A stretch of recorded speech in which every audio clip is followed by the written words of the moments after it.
Hello, everybody. We'll give everyone a chance to jump in. Excited to see everyone here today for a bit of an experiment. So thanks for participating in this with us.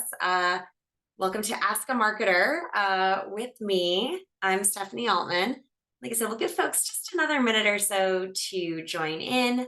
If anyone wants to start putting their questions for me in the Q&A, we can build up a few of those to begin running through.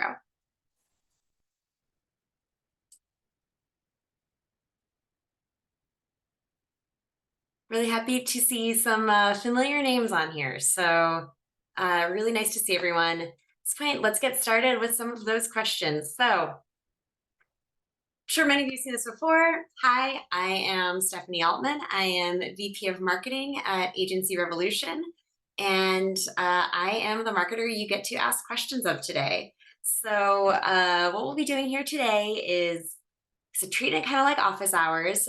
Please feel free to ask any questions that you have, put them in the chat, and we'll just kind of run through those. And as we kind of work through those, we'll just move on to the next one, kind of take them in order. And if you have follow-ups, do please feel free to ask those. So getting started here. Excuse my slow technology usage. I've got one to start. So we've got a question, an anonymous question, asking about how much marketing should I do? How often should I post on social? How many emails should I send? Great question. What I like to say is the amount of marketing you should do is the amount of marketing that you can commit to doing. The social question is one that I get at least once a week. And my take on it is you should post as frequently on social as you can commit to consistency. So if for you that's once a week, awesome. If for you that's once a month, I might suggest trying to go up to twice a month, but be consistent and don't get yourself to a point where you feel like you have to do so much that you've stressed yourself out about it. It really should be something that you can do and can do consistently. And for emails, it's kind of like, think about that as the length of a book, right? You want to send enough where you are interesting and you are relevant and you have something to say, but not so many that people are kind of getting tired of reading you. There's some trial and error involved in that. What I would say with that is if there is something that you want your clients to know, send an email. If there is something that you want your clients to feel, whether it's appreciated on their birthday or maybe feel a little bit more reassured about some of the changes happening in the market, send an email. If you feel like you're just sending to send, then think before you deploy that one. All right. Another one. Oh, this is one that I really like. It's like, I'm not good at design, so what can I do? I'm not good at design either. What I tell people is I am creative. I am not a creative. It's a really special skill set to be able to visualize exactly how you want something to come out and then to actually be able to make it happen. And I would argue that those are really two different skill sets that to be, truly a graphic designer type of person, you got to be able to bring those together. They're not skills that I even have as a marketer. I use Canva myself. I think it's great. It's inexpensive. It has a lot of options and things that you can personalize within it, including uploading all of your logos, uploading your particular brand palette. So that's one that I use both here at Agency Revolution, candidly, and in my personal life. I also utilize the Adobe suite and some of the AI, generative AI tools that Adobe is bringing into things like Photoshop right now are super cool. We've all seen those commercials, right, where they're making the little girl in the unicorn clouds. I mean, in theory, that's something that you could do as well. That is a more expensive subscription, kind of next level. So I say once you kind of master Canva, maybe that's a good way to go. All right, we have a new question here, and that's, do we really need a blog? Um, no, you don't really need a blog, but blogs are very helpful in terms of having something to send some of your other marketing back to. If you're active on social media, a blog is a great way to take social to drive it back to your site to get people a little bit more engaged and hopefully filling out a lead form. Blogs are also really good for SEO. If you joined us on Tuesday, we talked a lot about that. Blogs are a way to kind of continue for you to add relevant and useful keywords to your site on an ongoing basis. What I would say with a blog is the same thing that our first question referred to, which is, how much or how often should I be doing? And again, it's all about what you know that you can consistently commit to. If you love to write and want to put something up there once a week and you know you can do that, then like get after it, because content is really good, not only to drive back, not only for SEO, but also as you start to put things out, you establish yourself as a leader in your community, as someone that your clients can easily refer someone to because they can showcase, look, you know, my agent really knows what they're talking about. Um, but if you don't love writing, then maybe you think about just putting something out once a month. And for a blog, this is another place where I would say, if you have a hard time getting started, or if writing just like is not your jam, this is another area where AI can really help you. Uh, don't have ChatGPT or Bard or your AI of choice write the whole thing for you. But if you kind of have an idea, it's a great way to get started. It is a great way to give it some prompts for it to spit some stuff back at you where you can like, oh, all right, now I can go. Or if you want to zhuzh up your writing a little, if you're kind of reading it going, I like this, but I know more about this. I don't know if everyone would be as jazzed about this as I am. Go back to your AI and have it spice things up for you a little bit. It's you utilize those tools to make your marketing life easier. All right, let's see what's coming up next. Um, we've got one. Should I hire a staff or service for marketing? So hiring a staff or service it's not anything you have to start with. What I like to say is, you think about what you can do yourself or with your internal resources at your agency first. Hiring a staff or service is a great way to go when you've either exhausted your internal resources, and that is both expertise and time. And time is a really, really big part of it, because good marketing takes a lot of time to ramp up. And it takes time to maintain. And excuse me. And when I say it's not just, it's not like the time that you are putting in every day. You can actually be very effective with very good time management, but it's the time it takes to kind of take hold. So think about that as you're thinking about your resources. So it's either when you find like the things that you've been doing forever that have worked really, really well, and then they kind of stop working and you're trying some stuff out and not gaining traction, that's a good time to bring in someone external just to work with you, maybe do an audit and give you some suggestions on what to do next and how to deploy those. And then the other thing is just like when you just are out of resources to do it yourself. For so many of us and so many of you in the IA space, I would look for someone local. Most communities have a few local providers who can just give you a little bit of guidance, everything from that consulting to actually doing it for you. But because we as an industry are very, very community focused, someone who knows your community is going to be a good way to go. Let's see. Oh, I love this question. What are you focusing on in 2024 with your own marketing goals? For us, we have our biggest goal, and what I say kind of for my team, as we think about it very broadly, is we want to make sales job easier. Every time they go out in the world to talk to someone, we want them to not have to spend the whole time saying, this is who Agency Revolution is, and this is what we do, and yada, yada, yada. And wait, now I have 5 minutes to talk about you. That's no good. So that's kind of our driving principle.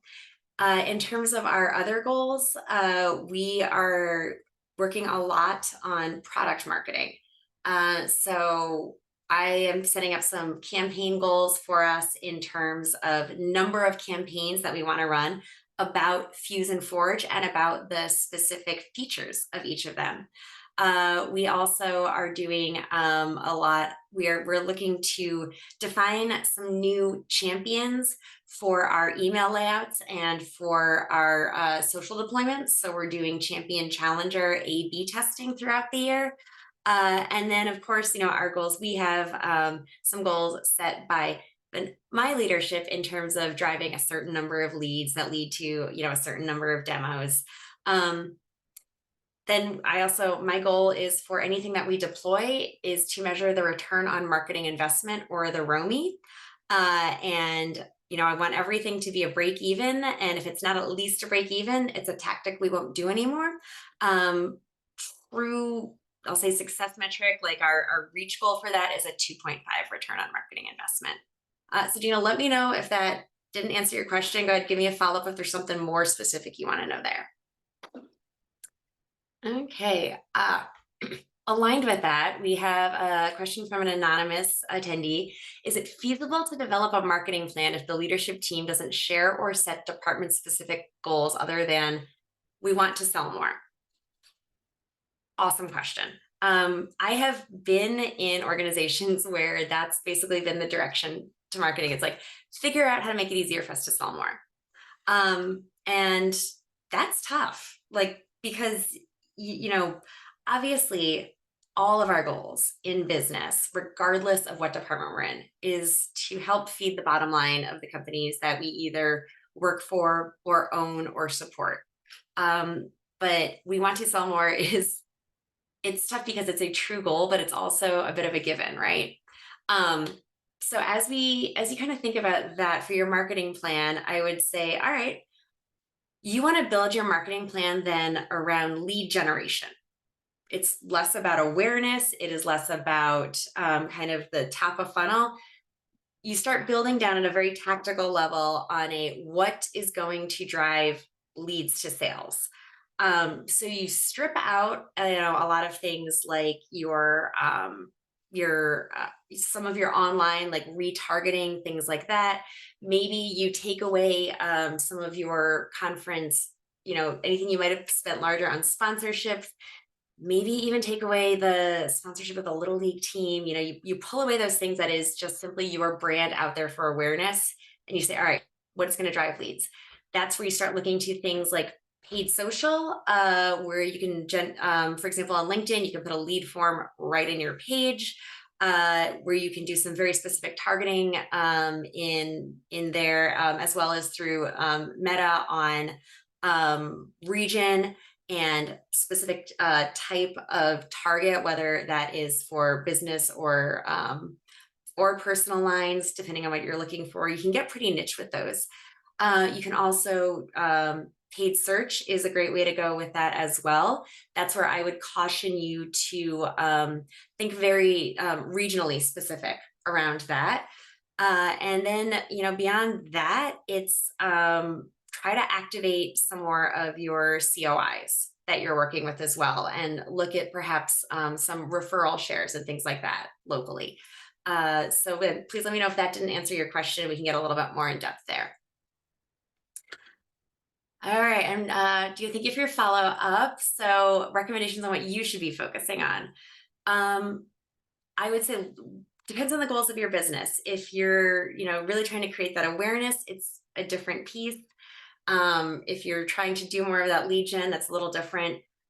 My take right now is, I'm not exactly like Steph Stradamus here or anything like that, but I think we're going to continue to see the challenges of the hard market through next year. So I would really be focusing on existing client marketing and working on retention and cross sell with them. The way that we think about marketing is so frequently just in driving that initial pipeline and thinking about how do I just get someone in? Marketing continues once someone is actually your client as you continue to nurture that relationship. There's, a whole school of thought in marketing and a school of focus about relationship marketing. And that really that's kind of, I'll say, post pipeline, building that so that way you can just continue to grow that share of wallet. So if I had to pick one thing, I would say think about relationship marketing. Okay. Oh, question from John. Great one. Take on LinkedIn for businesses versus LinkedIn for agents. Is one more important than the other? And is there one social platform our agency should spend more time posting on than the others? So let me take the second part first. And, excuse me, I am talking a lot. So apologies for all the pauses for water. So the social platform your agency should spend the most time on depends on your target. What I would say is your big ones for the audiences that almost everyone I talk to is looking at are going to be LinkedIn, and then Facebook and Instagram. They are the ones where you have everyone from like the entire swath of millennials, as well as Gen X and even baby boomers are there. Gen Z does still engage a fair amount with Instagram. So as you're starting to get some of those kind of first Gen Z babies get to, the point where they are ready to start getting on their own insurance, Instagram's not a bad place for that. You might catch a few of them on Facebook when they're going there to kind of see what the olds like, me and their grandparents are looking at. But that's going to be your Facebook's going to be more for your older millennial Gen X baby boomer potential client base. Beyond those three platforms, though, Twitter X is not a great place for, I'll say, inbound engagement. If you're pushing content out to some other places and it's things that you just want to make sure people know you've got an opinion on, go ahead, kind of push it there. It's not a place that I would spend a lot of time curating. Unless you have like a real knack and a passion for creating videos and kind of doing that fun stuff.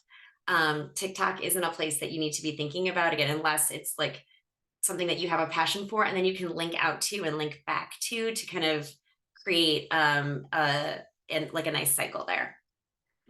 So I hope that answered that part in terms of the social platforms. LinkedIn, though, I think is an absolute given because that is where you have a lot of professionals. You have, people who are a little bit kind of, say, further along in their professional development who are going to have greater product needs as they kind of get older. They're going to be engaging there with a mindset that they want to see something serious, that they want to see something engaging, and that they want to hear from the businesses that are in their communities as well as that are providing services that they need. So that's a place that I always recommend kind of starting. Now, in terms of LinkedIn for business versus LinkedIn for agents, you need both.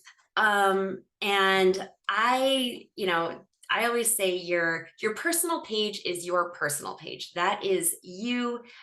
Even if you have the banner behind your picture, and please, everyone, if you don't have a banner, make sure you have one. There's nothing sadder than you go to a LinkedIn page and you just have all those blue dots.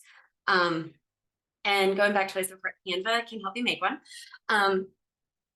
That's you. That's your opinion. That's where, you want to post pictures of,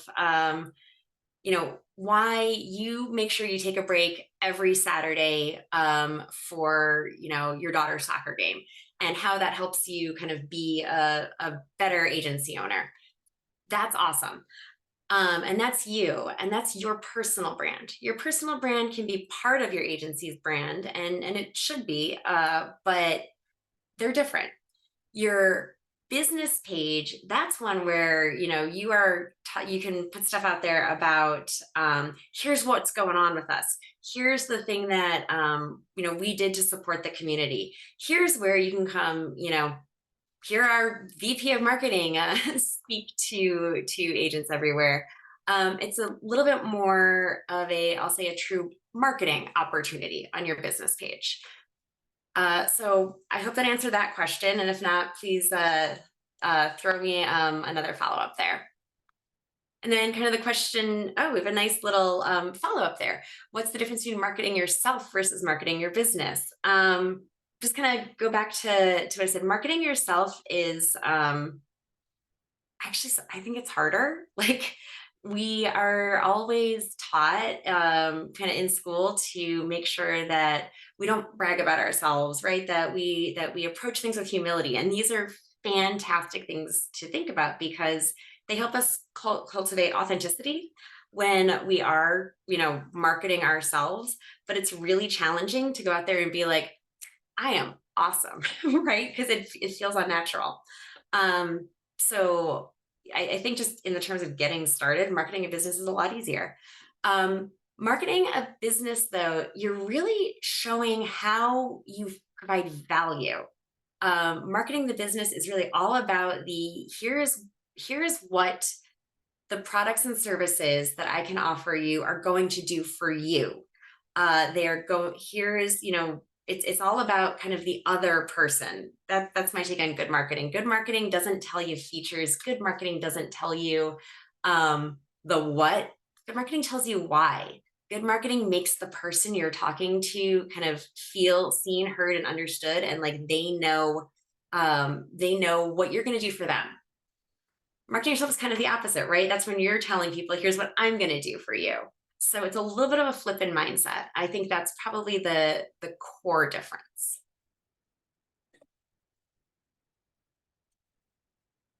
All right, let's see what else we got.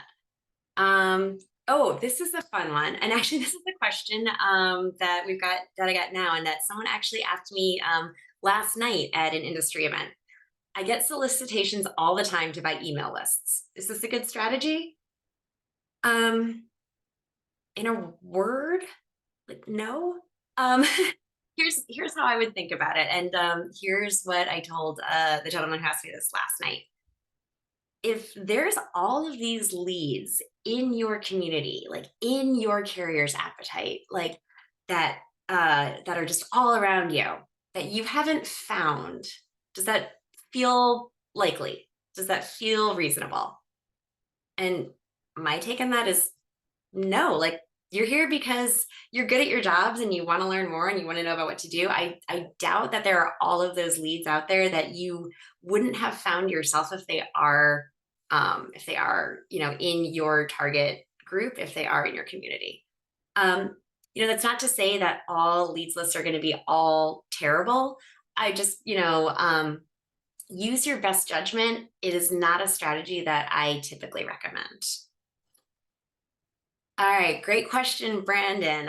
For posting self-made sales videos to social media, should we spring for professional quality or is cell phone quality more relatable?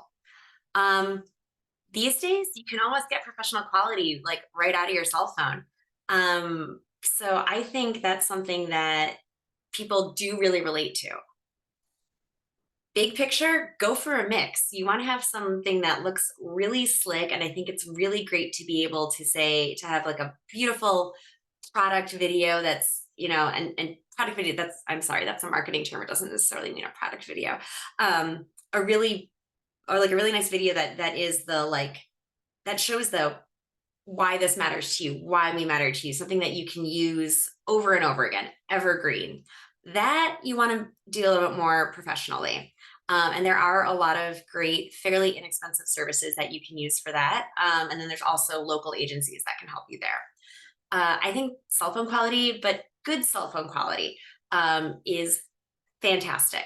And when I say good, spring for a nice mic. You can get, actually, I've seen one used recently. It's amazing.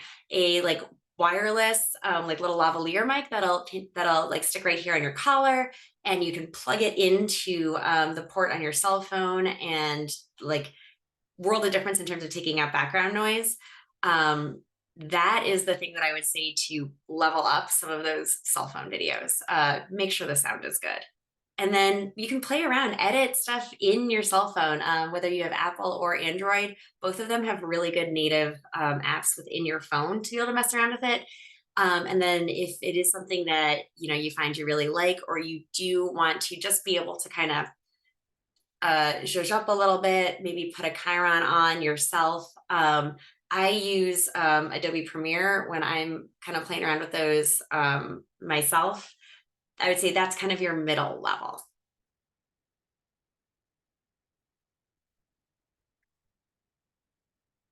What else? What are those questions you have out there? Oh, here's one. Okay. Like, what's actually essential marketing? Um, So I think the question for that is, you mean like what are the things that you should kind of always be doing? I call it BAU, it's business as usual, right? Versus what's not necessary. And if you are a small shop, or you are running really lean, or you know what, it is the end of the year and everyone is like going 100 miles an hour, and the thought of writing a blog just like gives you anxiety. Totally get it. I'm guessing if we did a show of hands of who like went to school for marketing, or who's had a bunch of training on it, it would be a pretty small number of hands. And like honestly, I didn't even go to school for it, so it's something that I learned over the last 20 years. Um, so I'd say for essential marketing is emails. Email is great, and then have a beautiful website. Like that's almost number one. We say it all the time here. We say it, I think, at just about every pit stop we do. But 75% plus of your eventual clients are going to start their search online.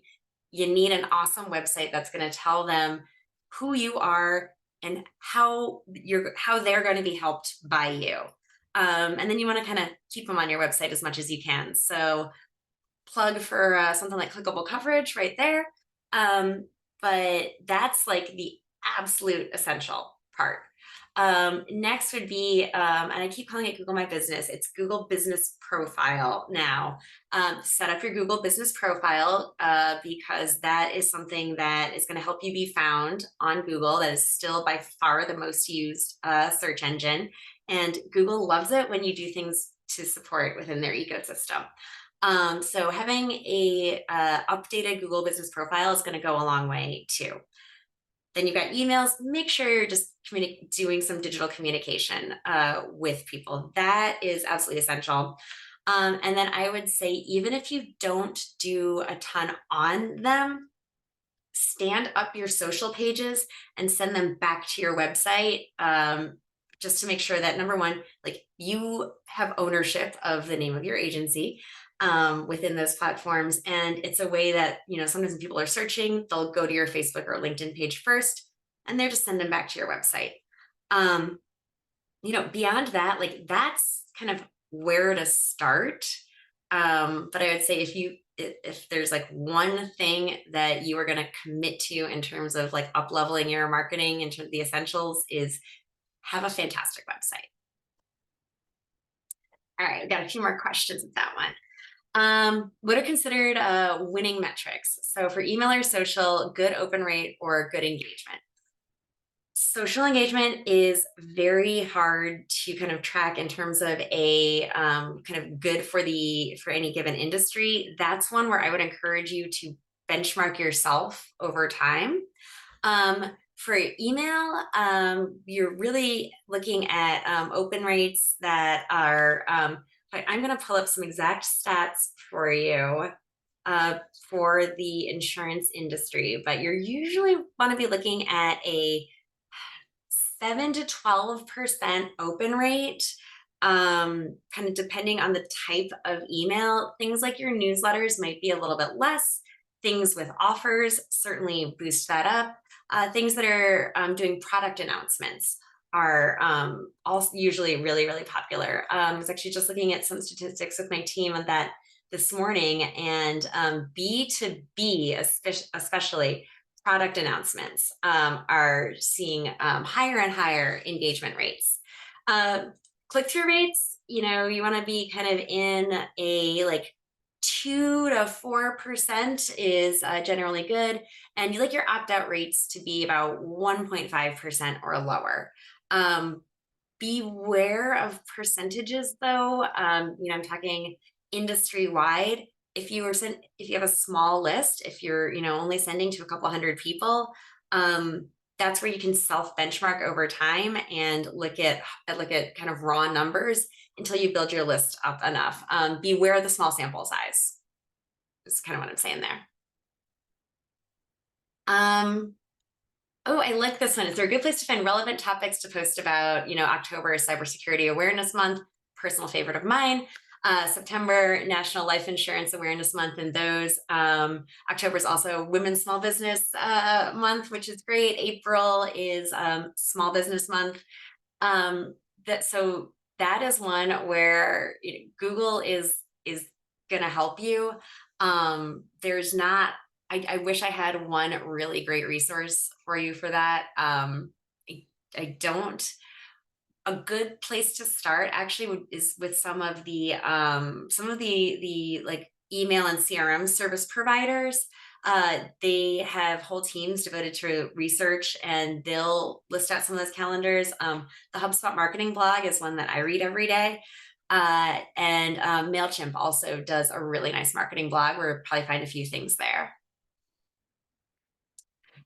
Let's see. Next question. This is another great one.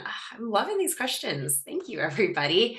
I've never paid for ads or boosted posts on Facebook. How much should you budget into these avenues? Nicole, you're gonna hate this answer. It's trial and error. I would say start with something that you feel like you can afford to lose. Your beginning part is it's a little bit like gambling. I'd say think about your target audience too. If it's a fairly small target audience, then start with a couple $100, see where that goes. When I say a couple hundred, I truly mean like 200. See what it does. If you see traction there, then okay, you can put in a little more. If nothing happens, then you can rethink your targeting or rethink your message and try again. Getting started in social boosting it's a little bit like going to the craps table. And I hate to say it, but it's trial and error to start. It's a little gambling. Is CRM a necessary tool for marketing? No, it's not necessary. Where if you're working with, particularly working with your AMS and like a marketing automation platform or communication enablement platform like a Fuse, then between those two things, it's going to cover a lot of what a CRM is going to cover for you, including things like managing your opt preferences for your clients, because that is required by federal CAN-SPAM regulations. Now, if you've got your AMS and you're just using perhaps an email client, that's where a CRM tool might come in handy in terms of you looking at building some lists or doing some segmentation. It can be a nice add-on to things like your communication and engagement enablement platforms. Again, another plug for Fuse. And your AMS, but it's not necessary unless you're really big, in which case some of those data housing and management capabilities can come in handy. But that's when we're talking, when I say big, I mean like really, really big. The point where you probably have a marketing person who might not want to be here asking me questions.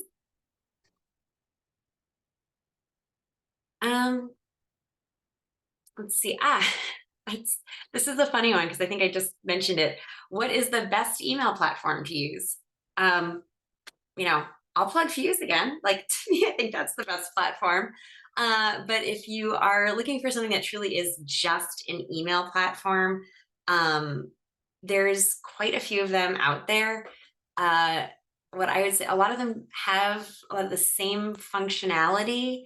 Price points can be very, very different. I would do a little research and say, all right, how many people am I going to be emailing kind of in a given month? And what data am I looking to get back? You definitely want to make sure you're getting back click-through rates, open rates.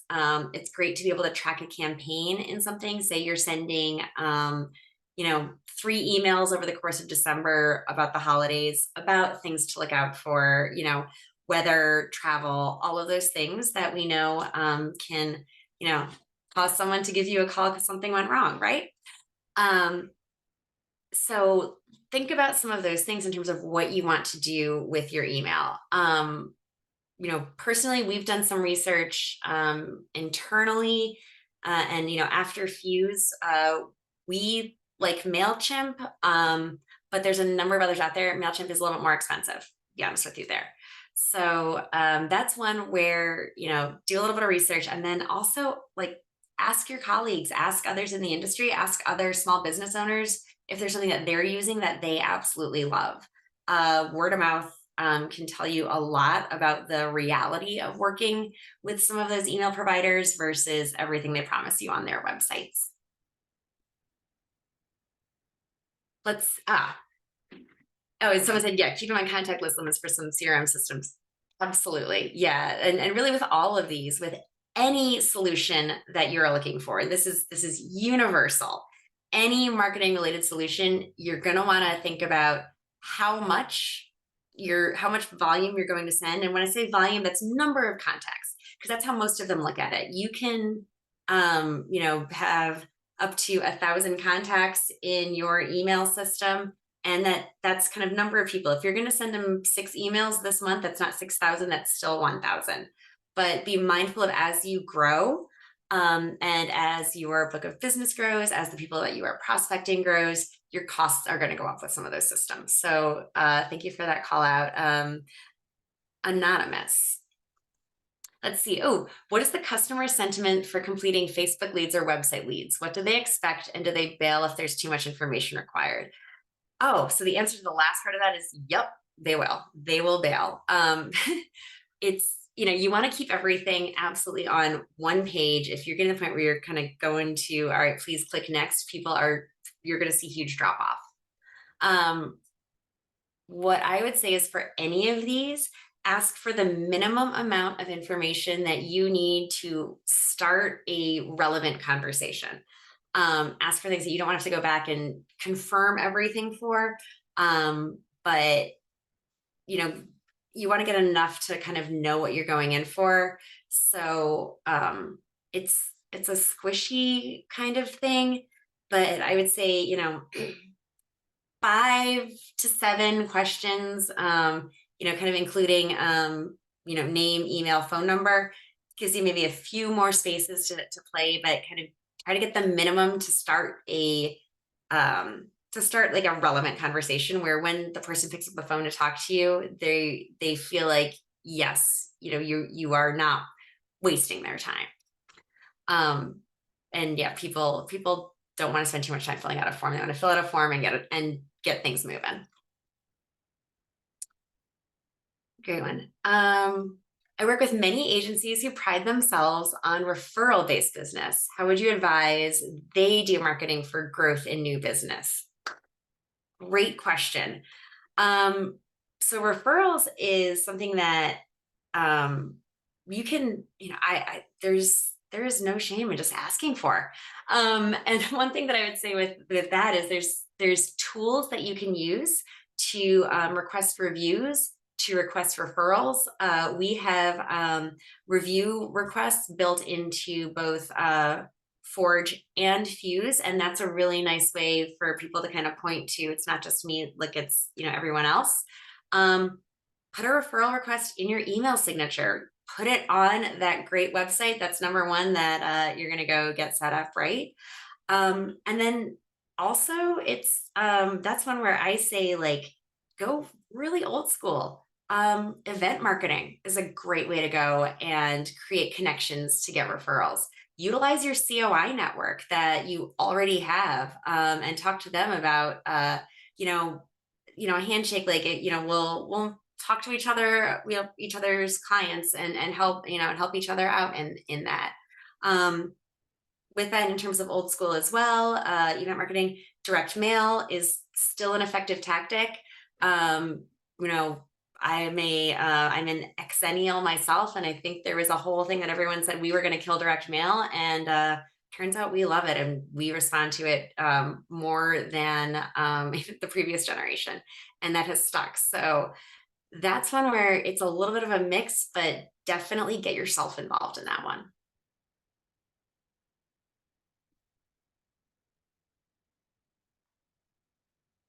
Anything else, folks? Let's see. Oh, here's one. And we talked about blogs earlier. Since I don't have time to write, what services exist for content writing? Um, I go back to what I said before. Uh, if you're trying to get your own voice out there, but make the most of your time, I love some generative AI. It is not a writer itself. Remember, it's been trained on everything out there, so it's not going to have your voice. It is not going to be an expert. It's going to need some nuance. It has the whole world of insurance writing to go back and look at, but it's not going to have your flavor. So just be prepared to put a little bit of time in with that. Um, in terms of other services for content writing, someone asked this actually on our SEO call the other day. So I'll bring it up again here for those of you who weren't there. They kind of asked our thoughts on using content from your carriers and putting it on your website.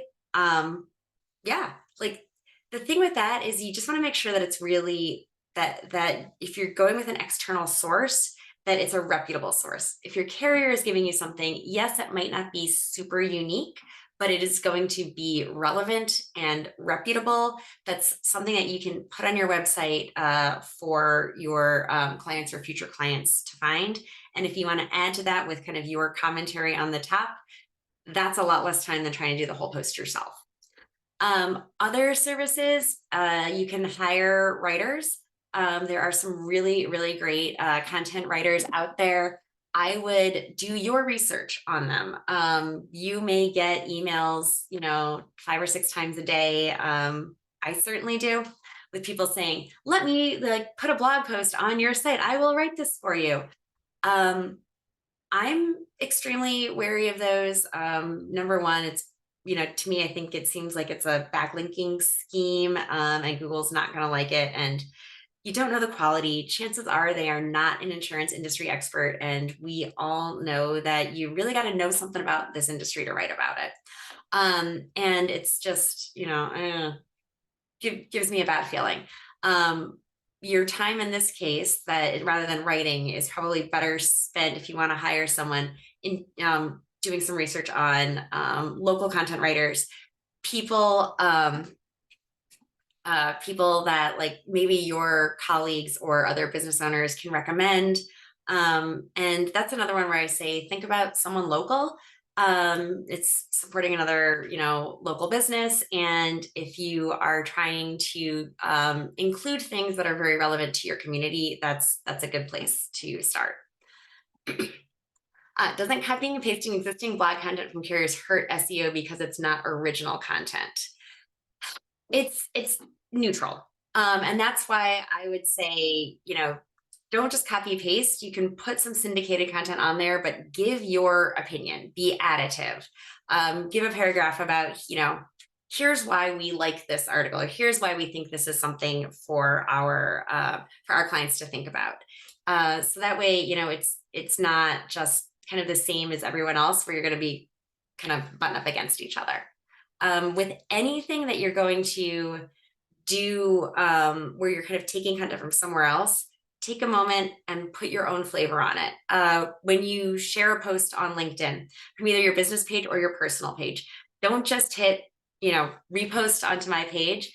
Add a comment, say, even if it's as simple as, I'm really excited to go to this webinar because XYZ, boom, like one sentence. Everything you're doing, just put your thumbprint on it a little bit. It does go a long way in the long run.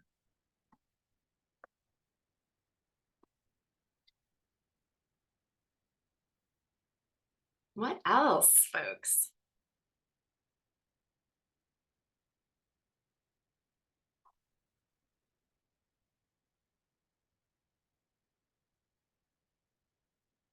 We're coming up on time. I'm happy to stay for another minute or two, see if people have a question or two that that pops into their head.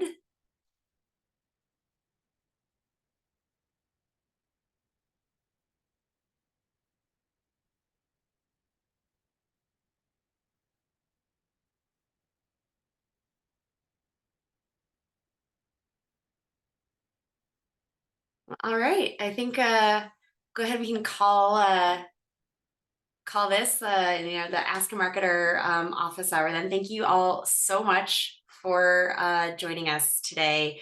Thank you so much for your wonderful questions. I love these because it really gets me thinking about what I should be thinking about in terms of being able to talk to all of you and make sure that you have the content and the information from us to help you be the best part-time marketers that you can be.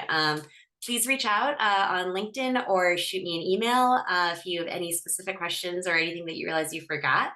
Want to do two quick plugs. First is this is something that I am like big on at the end of the year, and I mentioned on Tuesday, and I will mention it again. Don't free if you are sitting on co-op dollars, that is money that you are sitting on. And I'll do a little plug for Forge and Fuse that if you are still sitting on those, you can generally use those for one of Agency Revolution's great marketing products. So consider that before the end of the year. And then we will have one more webinar this year. We are still talking marketing. It is next Tuesday, and we're talking about some digital marketing strategies to think about as you go into 2024. Y'all get to hear my voice again, as well as Michelle, one of my team members, and we're really excited to share that with you. So have a great rest of your week, a great weekend, everybody, and we'll see you next week. Take care.